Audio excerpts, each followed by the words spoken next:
বর্তমানে Iran Israel সংঘাতে সবচেয়ে বেশি আলোচনার যে বিষয় সেটা হলো হরমুজ প্রণালী।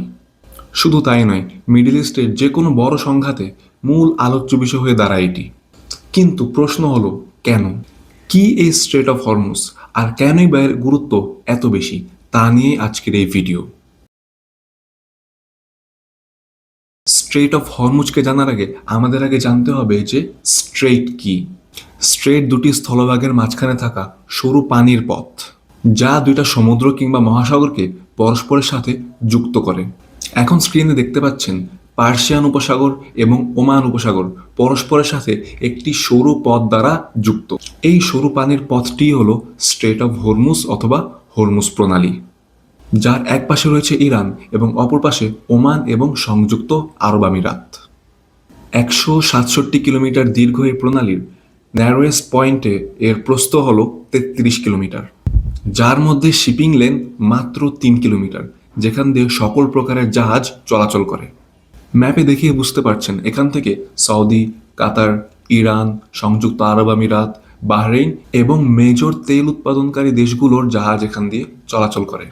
এই প্রণালী দিয়ে প্রতিদিন 20 মিলিয়ন ব্যারেল অয়েল, যা বিশ্ব জ্বালানি তেলের 20% এখান দিয়েই পরিবহন করা হয়। এবং এই তেল বিশ্বের সব বড় বড় ম্যানুফ্যাকচারিং কান্ট্রিগুলোতে যায়, যেমন China, Germany, south Korea, Singapore, India এবং জাপান। আশা করি এবার বুঝতে পারছেন যে এই স্ট্রেটের ইম্পর্টেন্স কতটুকু। এই কারণেই মিডল ইস্টের যে কোনো সংঘাতের ক্ষেত্রে সব আলোচনার কেন্দ্রবিন্দু হয়ে দাঁড়ায় এই স্ট্রেট অফ হরমুজ অথবা হরমুজ প্রণালী। কেননা এই অঞ্চলের কন্ট্রোল থাকা মানেই বিশ্ব অর্থনীতির উপর এক প্রকারের পরোক্ষ নিয়ন্ত্রণ। এই পথ বন্ধ হয়ে গেলে জ্বালানি সংকটের কারণে সারা বিশ্বে ইকোনমিক ক্রাইসিস দেখা দিবে। তেলের দাম কয়েক গুণ বেড়ে যাবে, যার সরাসরি ভুক্তভোগী হবে বাংলাদেশের মতো ইম্পোর্ট ডিপেন্ডেন্ট কান্ট্রিগুলো। কেননা তেলের দাম বাড়া মানে শুধুমাত্র একটি প্রোডাক্টের দাম বাড়া নয়। আমরা যে সকল পণ্যই ব্যবহার করি, সকল পণ্যই উৎপাদনের পর এক জায়গা থেকে আরেক জায়গায় যাওয়ার জন্য হয় গাড়ি, ট্রেন, শিপ অথবা অ্যারোপ্লেন, যে কোনো টাইপের যানবাহন আমাদের ব্যবহার করতে হয়। এবং প্রত্যেকটি যানবাহনেই প্রয়োজন হয় জ্বালানি তেল, যা তাকে চলাচলের জন্য হেল্প করে। তাই তেলের দাম বাড়লে সকল পণ্য আনা নেওয়া করতে ট্রান্সপোর্টেশন কস্টও অনেক গুণে বেড়ে যাবে, যার কারণে প্রত্যেকটি পণ্যের মধ্যেই আমরা ইনফ্লেশন লক্ষ্য করতে পারবো, অর্থাৎ প্রত্যেক পণ্যেরই দাম কয়েক গুণে বেড়ে যেতে পারে।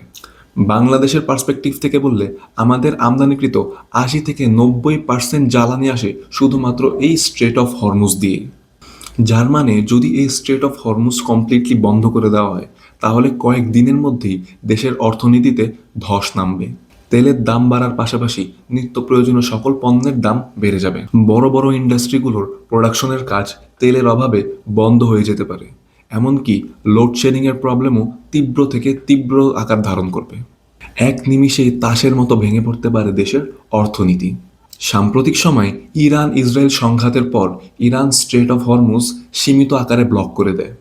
এই সীমিত ব্লকেডের ফলেই দেশের বিভিন্ন প্রান্তে পেট্রোল পাম্পগুলোতে তেল দেওয়া বন্ধ করে দিচ্ছে, আর দিলেও দাম রাখা হচ্ছে বেশি।